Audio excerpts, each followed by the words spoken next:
What's going on, guys? Today I will be going through the review and the installation of these 7-inch NAO brand LED 240 watt fog lights, and they look pretty heavy duty. It's an aluminum housing, so you don't have to worry about rusting. Now really quickly, I have a link to these down in the description below, and if you purchase them within the next 30 days or so before the end of August 2018, you get 20% off. So see the link down in the description below, and also the promotion code in the description below, also the coupon code.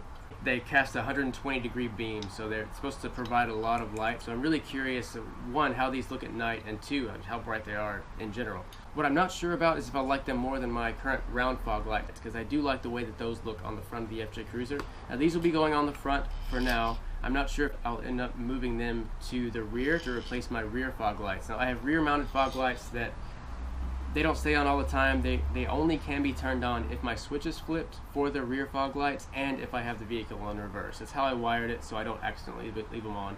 I've got a video that I'll have popping up in the bottom left here of the video, and there's a link to that in the description down below if you wanted to wire in a similar thing. I talk about how I wired it, how I wired those in. Just going through the contents of the box, I have, so there's these two bracket kits. There's this little bag and this little bag, and there's a curved bracket. So this curved bracket you would just mount to the bottom of the light, and it allows you to adjust it forward, backwards. You can't really adjust left and right unless you spin it on the bolt that it's mounted on. So you can do that. So that really just gives you forward, backwards, up and down.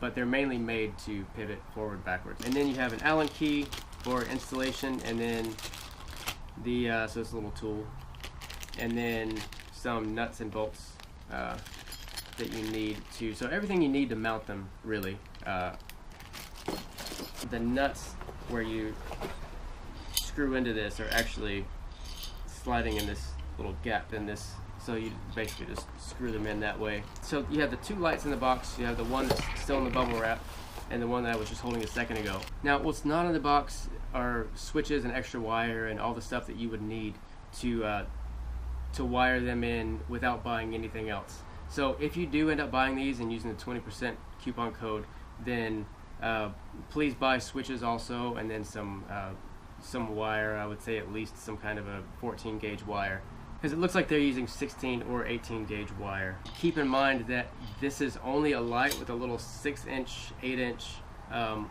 lead coming off of it. The switches that I use are made by the company CH4x4, and they're not sponsoring me, but I've used their switches for a long time, specifically because they make them where you can pop them into the switch ports, the blank switch ports that are in your vehicle, whether you have Toyota or a Jeep, whatever you have. You don't have to drill any holes or anything. They're really easy to wire in when you're making a custom setup, and it just looks clean in the dash.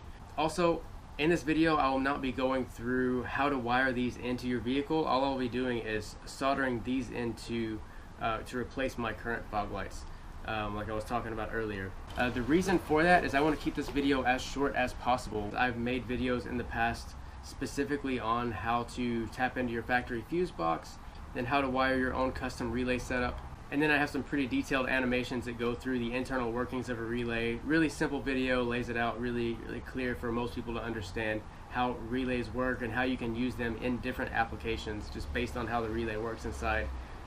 So please check those videos out. I've had them popping up on the bottom left of the video here, and I also have the links down in the description. I know they will be helpful regardless of what your wiring project is on your vehicle. So let's go install some lights.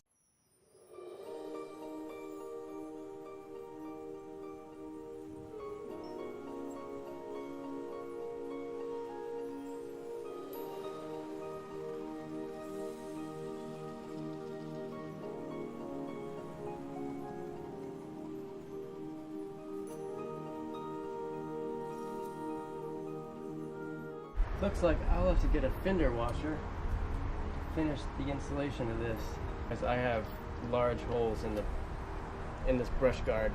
I can at least mount them in place and see how they look. Almost forgot my heat shrink tubing.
So I turned those on a second ago. As you saw, I just attested that they are connected and that they do work a lot with the rest of the wiring in the vehicle.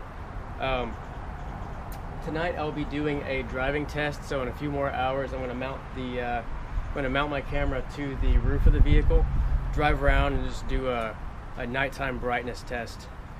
Pretty dark area, just to see how much these overshine the headlights. Now I do need to buy some fender washers just to finish this up. So if the holes that you're mounting, that you're using as mount holes, are a larger diameter than what the bolt calls for, then you're gonna have to get fender washers to mount those. So I'm gonna get that, and then I'm just gonna reattach my little panel to the bottom of the brush guard. But that's it for this video. Keep watching for the nighttime brightness test. And there's no street lights at all right here, so I'm just gonna flip the fog lights on. And fog lights are on. That's some bright stuff. I can see everything. It's like high beamed. And I'm just in a residential area right now with just some street lights, so I'm just gonna flip on the fog lights again. And you can see there's some crazy illumination. So it's bright.